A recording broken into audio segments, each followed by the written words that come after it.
Salut à tous, j'espère que vous allez bien. Victoire du Barça 4-0. Les amis, 4-0, nouveau clean sheet de la part de Ter Stegen. Encore une victoire à l'extérieur, encore une invincibilité pour Xavi, 17 invincibilité à l'extérieur, c'est magnifique. Record égalé de Zinedine Zidane. Première mi-temps en tout cas un peu inquiétante pour la suite. Voilà, on va en parler de suite. Analyse.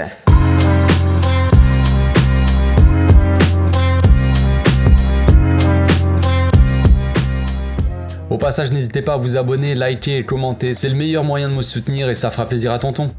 On le savait, c'était un peu le risque de faire tourner cette équipe. C'était ça, c'était le manque d'automatisme. Évidemment, on pouvait manquer d'automatisme et galérer un peu à marquer, c'est ce qui s'est passé. Mais quand même, sans en faire des caisses, même si ça manque d'automatisme, cette première mi-temps est très mauvaise en soi. Cette mi-temps est très mauvaise. Il n'y a pas que les attaquants qui ont été mauvais. Ok, Ferran Torres, Memphis, même Rafinha en première mi-temps, c'était vraiment pas la folie en termes d'automatisme. D'un côté, on avait Ferran qui passait pas une seule fois, on avait Memphis qui essayait de passer tout seul, et Rafinha qui, tant que les deux autres sont pas rentrés, c'était vraiment pas la folie. Donc c'est compliqué. Je vais vous mettre un peu des images vite fait de ce qui aurait pu se passer, mais en gros, moi c'est ce que je disais dans mon débrief d'hier. En gros, c'est que en face, ils jouaient avec un bloc assez haut, on va dire. De temps en temps, des fois c'était bas, mais bon, bref. Généralement, ils attendaient pas devant leur surface non plus, et ils étaient très compacts. Et ce qu'il faut faire dans ces cas-là, comme je le disais hier soir, c'est de jouer long dans le dos de la défense, là où il y a de l'espace. Et on va le voir sur ces images-là. Piquet, la plupart du temps, c'était Piquet, mais j'ai sélectionné 2-3 images de ça, mais de temps en temps, c'était d'autres joueurs aussi. Mais derrière, ça ne jouait pas assez en première intention, on va dire, ou dans la profondeur. Ça jouait trop la sécurité. C'était quoi ce bordel? C'est pour ça que je l'ai dit 50 millions de fois, les amis. Eric Garcia, pour moi, est très bon là-dedans et très important dans cette défense. Et c'est très important d'avoir des défenseurs qui savent jouer long, qui savent bien relancer, qui ont une qualité de passe au-dessus de la moyenne. C'est important au Barça, on le voit bien hier soir. C'est une catastrophe. C'est une catastrophe. Quand on voit le nombre d'appels qu'a fait Frenkie, qu'a fait Xavi, comme ça, dans les demi-espaces, dans la profondeur, et pourquoi ils ne sont pas servis, ça reste un grand mystère. C'est fait. Ça, c'est travailler à l'entraînement, les amis. Il y a un moment, il y a aussi des passes. Je vais mettre un petit truc de Memphis là, un plan de Memphis aussi. Après, Memphis, ça joue en triangle en fait. Le défenseur, il la lance sur Memphis. On voit Xavi qui part dans son dos, et Memphis, au lieu de le servir en première intention comme aurait pu le faire Lewandowski, là, ça n'est pas le cas. Ce n'est pas, il y a pas de passe. Donc tu vois, bon après, je dis pas que c'est une passe facile à faire ou quoi, mais tu vois le problème. Il y a des trucs qui sont travaillés à l'entraînement et qui n'ont pas été mis en place dans le match d'hier soir. Bref, mis à part l'attaque qui manquait d'automatisme, au milieu ça allait plutôt pas mal. Je veux dire, Gavi, on l'a pas trop vu hier, mais il était toujours intéressant dans le pressing. Il a récupéré quelques ballons sur le tir de Rafinha sur le poteau. C'est Gavi qui récupère le ballon, c'est lui qui lui fait la passe. Busquets, ça a été plutôt propre et plutôt bon, je trouve, dans la récupération. Il a récupéré pas mal de ballons, très bon dans la relance comme d'habitude, sous pressing, tout ça. À un moment, on a vu une séquence où il se balade un peu. Donc c'est bien. Et Frenkie qui a surnagé un peu, j'ai envie de dire. Frenkie, peut-être un des meilleurs, ou peut-être le meilleur milieu. Il a été l'homme du match, je crois d'ailleurs. Mais c'est bien pour Frenkie, c'est bien pour l'équipe, on va dire. Pour certains remplaçants, ça s'est bien passé. Pour d'autres, on va pas en rajouter, mais tu vois le problème. Donc le Ferran est passé complètement à côté de son match. Comme je le disais, Memphis, lui, il avait envie de passer tout seul. Rafinha, Memphis, lui, il aime bien, on le sait, il aime bien twerker avec les adversaires. Mais au bout d'un moment, frère, arrête le twerk et joue en première intention, joue dans la passe, machin. À chaque fois, il veut y aller tout seul, ou je sais pas. Des fois, il était bon. Memphis, il est bon quand il revient un peu au milieu de terrain pour faire un peu le jeu, parce qu'il a une qualité technique, il a une qualité de passe, tout ça. Il est bon dans le jeu dos au but, on va dire, pour résister à l'adversaire, pour twerker un peu. Tout ça, il est bon, mais après, il faut se mettre vers l'avant aussi. Il faut apporter aussi devant le but. Enfin, c'est un peu ton rôle en tant que neuf, tu vois. Peut-être qu'il joue faux neuf, mais des fois, le neuf, frère, le faux neuf, il se projette dans la surface un peu pour être à la retombée des centres. Et là, il n'y a rien. Il n'y a pas d'appel, il n'y a pas de... Voilà, c'est pas assez tranchant devant, quoi. Donc compliqué de marquer des buts après, forcément. Rafinha, comme je le disais, c'était un peu mieux que les deux autres, mais tant que les deux autres après, Dembélé et Lewandowski étaient pas rentrés, c'était quand même pas la folie, hein, les gars, on va pas se mentir. Enfin bref, le principal est là, les amis, on repart avec 3 points, alors que voilà, on n'avait pas battu Cadiz depuis 4 matchs d'affilée, sans victoire, on avait perdu des matchs, on avait fait des matchs nuls, je sais plus exactement les chiffres. Mais voilà, donc le principal est là, on a enfin battu Cadiz, la bête noire, la fameuse bête noire, plus ou moins. Bête noire, frère.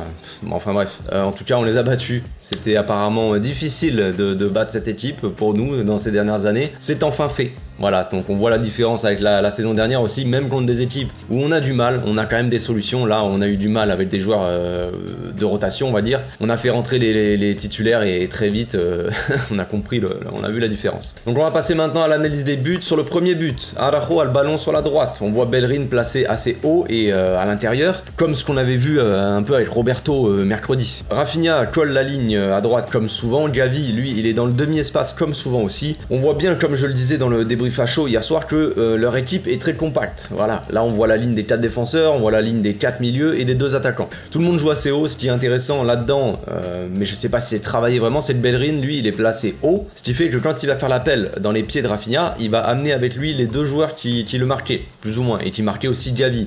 Ce qui fait que le joueur de Cadiz donc oublie totalement Gavi dans son dos, quoi. Rafinha, lui, le lance parfaitement, la passe est nickel. Gavi centre fort au premier poteau, le gardien la repousse et Frenkie qui avait bien suivi, mais le but, ça fait 1-0. Le deuxième but vient d'une récupération de Busquets de la tête, qui arrive sur un Lewandowski toujours bien placé, et qui suit toujours très bien les actions. À ce moment-là, il y a Rafinha qui démarre son appel et Bellerin aussi en bas. Frenkie fait aussi l'effort d'aller attaquer, de déclencher sa course. La passe à faire pour moi est celle pour Rafinha dans un premier temps, mais bon, et voilà, il fait l'appel plein axe, le défenseur qui le suit en plus ralentit un peu sa course pour jouer le hors-jeu. Si la passe est faite dans le bon tempo, il part tout seul Rafinha et il est seul face au goal. Donc bref, Robert, voilà, le sent peut-être pas, je sais pas. Il la donne à Bellerin qui continue donc sa course vers l'avant. Au passage, Robert, lui, il soulève le joueur de Cadiz. Bref, Rafinha lui stoppe son appel un peu, il se fait totalement oublier par le défenseur. Le défenseur il le zappe complètement et il continue de regarder Bellerin.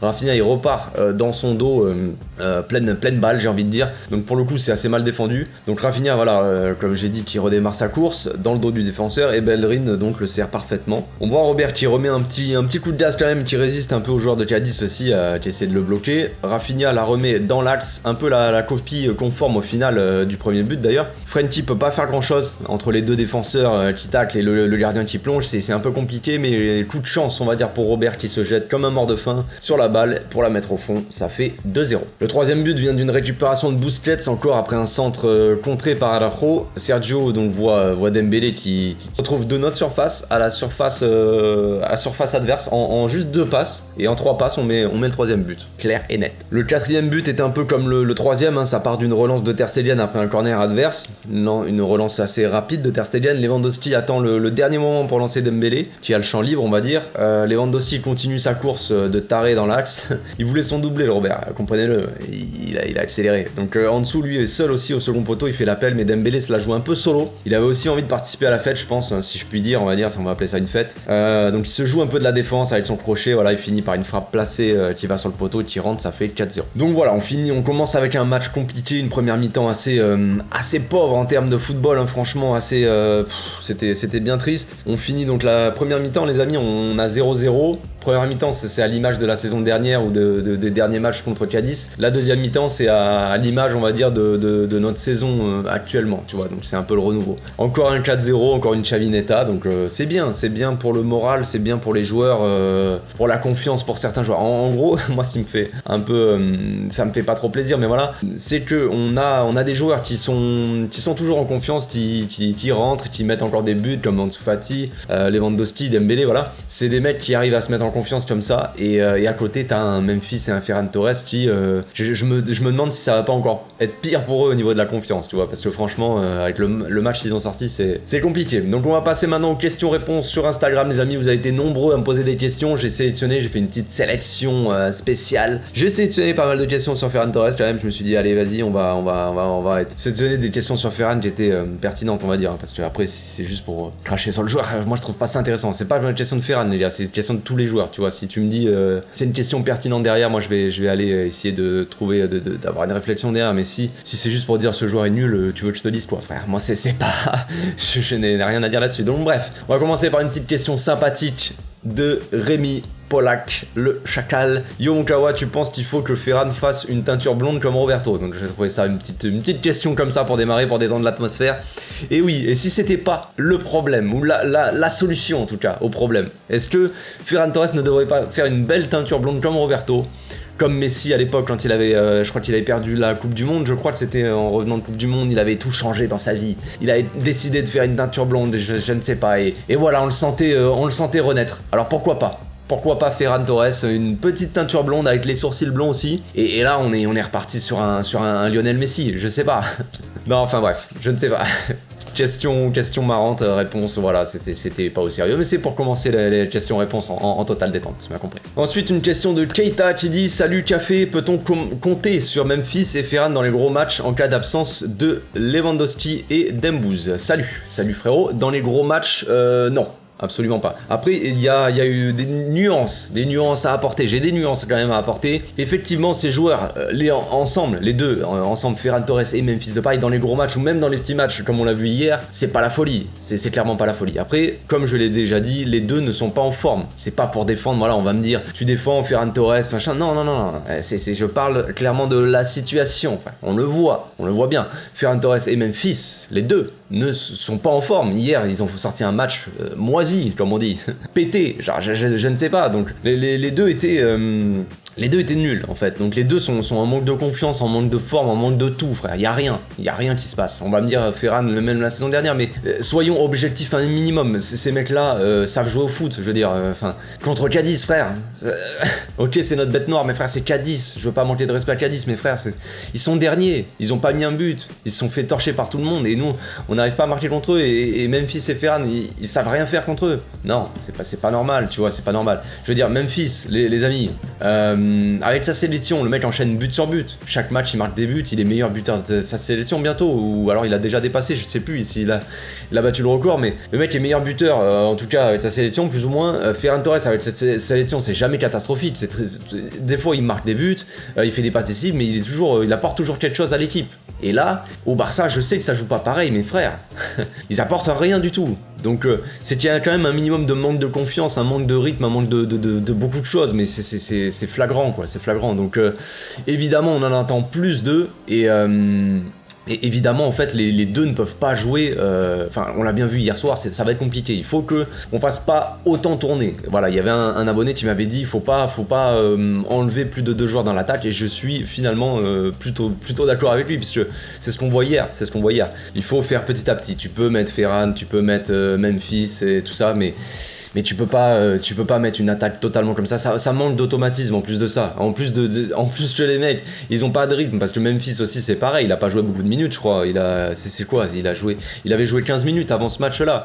Il arrive, il est direct comme ça, donc peut-être qu'il y a un manque de confiance, un manque de rythme et un manque d'automatisme clairement flagrant, manque d'automatisme. Les gars, avec Rafinha, Memphis et Ferran Torres, ça ne marchait pas, il y avait rien devant, il y avait absolument rien. Donc voilà, et du coup, Rafinha a fait aussi une première mi-temps assez mauvaise, hein, on va pas se le cacher, il a fait des frappes frère, à 40 mètres au-dessus, il a loupé des contrôles, il passait pas en 1 contre 1, mais bizarrement après quand Lewandowski et Dembélé sont rentrés au Ansu Fati plutôt, parce que je crois qu'il a pris ça allait mieux. C'est logique aussi. Après, il faudra quand même que Memphis et Ferran, au bout d'un moment, prennent le rythme, prennent la confiance. Parce que les gars, si on continue comme ça, et si les mecs ne peuvent pas jouer des matchs parce qu'ils sont nuls, où est-ce qu'on va ? On va pas aller très loin. On a besoin de tout le monde. Comme je l'ai déjà dit, hein, mais c'est pareil pour Piqué, pour Jordi Alba et tout. Même des joueurs que je veux pas voir en soi sur le terrain. Il faut que ces mecs-là jouent aussi. Il faut qu'ils prennent le rythme et qu'ils prennent la confiance. On aura besoin de tout le monde, les gars. C'est tout. C'est pas compliqué. Pareil pour Roberto, on a acheté Bellerin, c'est cool, mais et contre le Bayern là, moi Koundé sera à droite pour moi ou Araujo même. Mais ça n'empêche que Bellerin et Roberto doivent avoir des minutes et doivent prendre le rythme aussi. Tout le monde doit prendre des minutes. Après, on va peut-être Pablo Torre à la limite, c'est pas très grave, tu vois, c'est vraiment un jeune, on a beaucoup de milieux, voilà, c'est pas le plus important. Mais mis à part ça, on a besoin de tout le monde, on a besoin de Ferran, on a besoin de Memphis, on a besoin d'en dessous. Les mecs sont dans notre équipe, peu importe ce que les supporters peuvent en penser, ils aiment pas tel joueur. Peu importe, on a un effectif assez complet et chacun doit avoir apporté sa pierre à l'édifice, chacun doit avoir des minutes. Et comme je l'ai dit, la concurrence elle est importante, les gars, elle est importante au haut niveau, la concurrence est primordiale en fait. Il faut que les mecs ils apportent et il faut qu'ils montent en puissance et il faut que chacun pousse l'autre à devenir meilleur. C'est comme la concurrence Messi-Ronaldo dans les bonnes vieilles époques, Classico, tout ça. Les mecs avaient un niveau phénoménal. Pourquoi à votre avis ? Parce que chacun poussait l'autre à aller plus haut quoi. Il y en a un, il met un doublé, le lendemain l'autre il joue, il va mettre un triplé. C'est comme ça, c'est la motivation, c'est tout ça. Et à l'intérieur d'une équipe, il faut qu'il y ait une concurrence saine comme ça. Chacun peut avoir des minutes, mais il faut que les mecs soient en confiance. Si on a juste Dembélé, Rafinha et Lewandowski qui sont au top toute la saison et que les autres ils sont bidon, ou alors Ansu Fati qui est mitigé, on sait pas trop, mais qui est plutôt bon quand même. Et que Memphis et Ferran sont ultra mauvais et qui servent à rien sur le terrain, c'est pas bon pour nous de toute façon. On a beau cracher dessus les gars, quel est l'intérêt de faire ça déjà? Bon, je ne sais pas, mais fais ce que tu veux frère, mais je veux dire, ça n'a aucun intérêt que ces mecs soient nuls pour nous, je veux dire, ça sert à rien il faut qu'ils s'améliorent, tu vois, le but c'est pas qu'ils soient mauvais pour que, ah j'avais raison, Ferran il est bidon, ouais on s'en fout, il faut que le mec soit bon pour que l'équipe soit bonne en fait. Moi je supporte le Barça les amis. Voilà, peu importe quel joueur on a, je supporte le Barça et je veux que le Barça aille loin et qu'on gagne des trophées. Et pour ça, il faut qu'on ait une équipe compétitive. Et pour ça, il faut que les joueurs se mettent en confiance et qu'ils aient des minutes. C'est tout, ça s'arrête là. Question suivante, Badro qui dit, penses-tu qu'on peut écraser le Bayern? Tu vas un peu loin frère. Alors écraser le Bayern, je pense pas, enfin je veux dire, pourquoi pas, mais frère, calmons-nous. On va peut-être pas aller si loin. Évidemment, on peut faire quelque chose contre ce Bayern, je pense. On a quand même un effectif bien différent par rapport à la saison dernière. Donc voilà, on aborde ce match totalement différemment de la saison dernière, les amis. On savait, la saison dernière, on se disait, on va limiter la casse, on va essayer de faire un match nul, tu vois. Genre, on le savait au fond de nous qu'on allait se faire torcher, tu vois. On se disait il faut arriver à bien défendre. Est-ce que Piqué va être solide en défense? Est-ce que Jordi Alba? C'est non, maintenant forcément on aborde ce match différemment. La saison dernière c'était combien on va se prendre de buts. Là cette saison c'est est-ce qu'on va les torcher, tu vois. Enfin pour certains, moi je me dis pas ça, est-ce qu'on va les torcher, je me dis est-ce qu'on se dit est-ce qu'on va les battre, tu vois. Donc forcément est-ce que Lewandowski va marquer, comment ça va se passer, Dembélé, enfin tu vois, on aborde vraiment ce match différemment. Déjà la saison dernière les amis, quand il y avait le Koeman au match aller contre le Bayern, on a abordé ce match d'une certaine façon, et au match retour quand il y avait Xavi et que les joueurs étaient un peu mieux, qu'on avait Dembélé, on avait un peu plus d'espoir. On était là, Dembélé, on attendait un gros match de Dembélé, et bon il avait floppé, hein, je crois que c'était fait pocheter même par Pavard les gars, donc franchement c'était quand même pas la folie, mais on avait déjà une autre perception du match, qui allait se passer on va dire, même si au final la rouste. Mais bon, là encore une fois, voilà, on aborde ce match différemment. La perception est totalement différente. On a des joueurs qui sont au top. On a un effectif qui a totalement changé, on va dire. On a aussi une très grosse confiance. On a un Dembélé, un Lewandowski et un Pedri, les amis, qui ont jamais été aussi bons de leur vie, enfin, façon de parler, mais tu vois, au top de leur confiance. Après, on a d'autres joueurs qui sont très bons derrière. Alors, Koundé, c'est très bon. Eric Garcia, c'est très bon. Christensen, c'est quand même très bon. Voilà, même si je sais pas si Eric ou Christensen joueront, je sais pas qui va jouer. On a un Ter Stegen aussi qui est revenu en confiance, des clean sheets. On a pris un but cette saison pour le moment. On a pris un but en Liga. Et un but en Ligue des Champions, 2 buts sur tous nos matchs, c'est très bon. On est une petite stat vite fait quand même, mais c'est quand même une stat importante pour moi. C'est que Ter Stegen, pour ses 5 premiers matchs de Liga, il a pris un but. C'est jamais arrivé depuis qu'il est arrivé au club. Depuis qu'il est arrivé au club, c'est sa meilleure stat en fait, sur les 5 premiers matchs en tout cas. Donc c'est pas rien tout ça. Donc voilà, on a une équipe un peu plus en confiance, on pourra aborder ce match de la meilleure des façons on va dire, et on verra bien. Après, écraser le Bayern frère, attention à la douche froide quand même. Ensuite on a Steve qui dit, tu trouves Bellerin plus pertinent que Dest? Alors ça c'est une bonne question frérot, tu vois, c'est pas une question sur Ferran, c'est une bonne question, ça change un peu, et personne, enfin je crois qu'il y a que toi qui a posé une question sur Bellerin, ou alors j'ai pas bien vu, mais voilà, c'est intéressant de parler un peu de Bellerin aussi. C'était son premier match de Marcos Alonso aussi, même s'il est rentré quand même dans une situation qui est pas évidente, sachant que le match a été stoppé et tout ça, donc bref, voilà. Mais Bellerin a fait son premier match en tant que titulaire, et ça s'est plutôt bien passé. À première vue on peut se dire franchement c'était pas la folie, physiquement et techniquement il est pas passé face à son vis-à-vis sur le côté. À chaque fois qu'il essayait de dribbler il avait du mal physiquement, il se faisait un peu bouffer tout ça. Après les joueurs de Cadiz les gars c'est un peu c'est des rustres quoi, c'est pas des bouchers mais tu vois quoi. C'est pas évident, le Bellerin c'est pas le plus costaud non plus, mais voilà, moi ce qui m'a intéressé c'est en termes de placement, en termes de jeu sans ballon, de jeu de passe aussi, participation au jeu tout ça, et il a été très intéressant. Alors la question, est-ce qu'il est plus pertinent que Dest? Difficile à répondre sur un match, tu vois. Dest il est là depuis, il est resté quoi, 2 ans. Là Bellerin c'est son premier match titulaire comme ça contre une équipe de Cadiz que nous on n'avait pas battu pendant 2 ans, donc voilà, c'était pas forcément le meilleur match pour même de toute façon ça fait qu'un match, tu vois, tu vas pas non plus avoir un avis comme ça aussi clair sur un joueur pour son premier match, mais en attendant quand même ce que j'ai vu c'est pas mal. On l'a vu sur les analyses de but, Bellerin qui joue sans ballon, ballon et qui aspire les deux joueurs à un moment pour libérer Gavi. Ensuite une passe pour Rafinha aussi dans l'espace, pareil. Donc voilà, c'est plutôt un premier match réussi de la part de Bellerin. Comme je l'ai dit, c'est un joueur comparé à Dest. Dest, on va dire, il a beaucoup de potentiel en termes de vitesse, de technique, tout ça. Tu te dis, c'est un joueur vraiment peut-être spectaculaire, on va dire. Il a le potentiel pour l'être en tout cas. Mais après, le jeu sans ballon, l'intelligence de jeu de Dest, elle est pas évidente. Ouais, on m'a dit non, mais machin, mais si. On a besoin de joueurs intelligents, de joueurs qui voient le jeu, qui sont bons sans ballon pour attirer les joueurs, tout ça. Enfin, dans le placement, il faut que les mecs soient bons quand même, qu'on comprenne le jeu du Barça. Et je l'avais dit, Bellerin, le mec sort de la Masia, il connaît tout ça. Donc voilà, il a été intéressant là-dedans. Et c'est comme Roberto, les amis. Roberto, lui, on va pas dire que c'est un joueur exceptionnel, hein, c'est peu de le dire. Mais ce gars-là, il comprend le jeu du Barça, Roberto. Donc ce qui fait qu'il arrive à sortir quand même des bons matchs des fois. Pendant des années ça a été compliqué, mais bref, c'est pas mais là depuis qu'il y a Xavi, en attendant, le Roberto, on le voit bien qu'il est quand même beaucoup plus fort, en tout cas beaucoup plus important dans le jeu, on va dire. Alors il va pas te claquer des triplés, mais ça reste Roberto, il va pas te claquer des triplés, faire des passes décisives dans tous les sens, c'est pas Daniel Alves les gars, mais en attendant il est important dans le jeu, il est intéressant dans ses déplacements, Roberto, et c'est pareil pour Bellerin, tu vois. C'est pas des joueurs qui sont exceptionnels, on va dire, c'est pas des top players, mais ils sont intéressants dans le jeu. Donc ça va faire du bien pour le reste de la saison. Voilà, c'était que son premier match, mais je trouve que c'est encourageant pour la suite quand même. Dernière question pour finir de Paul qui dit Lewandowski dépendance, ça se confirme. Effectivement, ça se confirme bien comme il faut. Donc après, c'est pas en soi, c'est pas vraiment un problème d'être dépendant de Lewandowski tant qu'il est là, j'ai envie de dire. Forcément, logique. Mais comment dire, c'est un des meilleurs joueurs, les amis, actuellement, et un des meilleurs neufs depuis des années. Et c'est normal qu'on soit dépendant de Lewandowski vu l'importance qu'il a dans le jeu. Les amis, il est hyper important dans le jeu. Donc avoir une Lewandowski dépendance, c'est normal.